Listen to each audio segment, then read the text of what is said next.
ክርስቲያኖች ሲጋቡ ቀለበት ያደርጋሉ። ቀለበቱ ፍርቅ የሌለው ነው።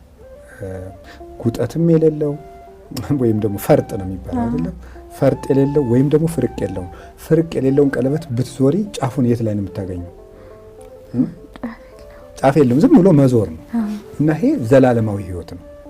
ለዘላለም በመንግስተ ሰማያት አብረን እንኖራለን የሚል ፍቺ ይዘው ነው እስከ ወዲያኛው ዓለም ይሄ ዓለም አልፎ በሚመጣውም አልፎ የምንጸድቅበት ትዳር ነው ለማለት ነው። ያችን ቀለበት ክብ ቀለበት የሚያደርጓት እና መፍታት ሌላ ሰው መጨመር የማይቻልበት ምክንያት ዘላለማዊ ሕይወት ነው። ፍርቅም የለችው እና ፍርቅ ስለሌለው መፈታትም አይቻልም። ለምን?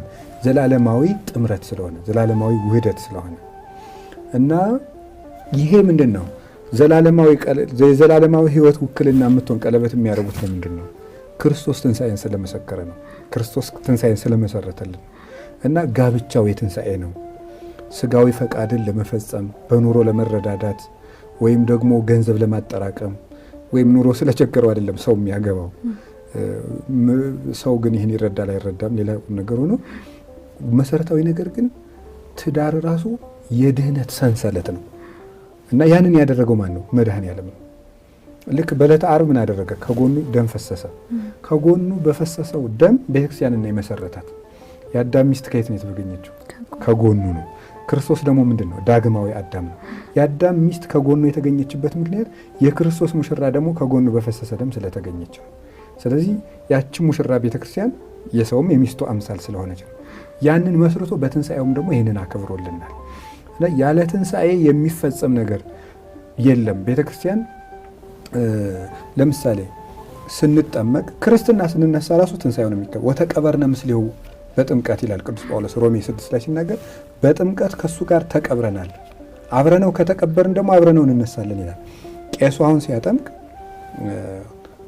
ወራጅ ውሃ ቢኖር ወራጅ ውሃ የሚፈቀደው ከሌለ ደግሞ ማጥመቂያ የውሃ ጉድጓድ ወይም ደግሞ ገንዳ ቤተክርስቲያን ትሰራ ትችላለች። ካልሆነ ደግሞ ልጁን ሊያሰጥም የሚችል ገንዳ ሊሆን ይችላል፣ ገበታም ሊሆን ይችላል። እዚያ ቄሱ 3 ጊዜ ብቅ ጥልቅ ያደርገዋል ሕፃኑ። ያን የሚያደርግበት ምክንያት ምንድን ነው? ወደ ታች ሲያሰጥመው መቀበሩን ጌታ፣ ሲያወጣው ደግሞ መነሳቱን የሚያመለክት ነው እና ስንጠመቅ ክርስትና ስንነሳ ራሱ ትንሣኤያችን እየመሰከርን ነው። ጾም ራሱ የምናበዛው ለምን ይመስልሻል? አሁን ከኛ ቤተክርስቲያን ከ260 ቀናት በላይ ጾም ነው ኦርቶዶክስ ቤተክርስቲያን ውስጥ። ለምንድን ነው? የማይበላበት ህይወት የት ነው? ሰማይ ውስጥ ነው እና ለዚያኛው ዓለም ነው የምንኖረው። ሰው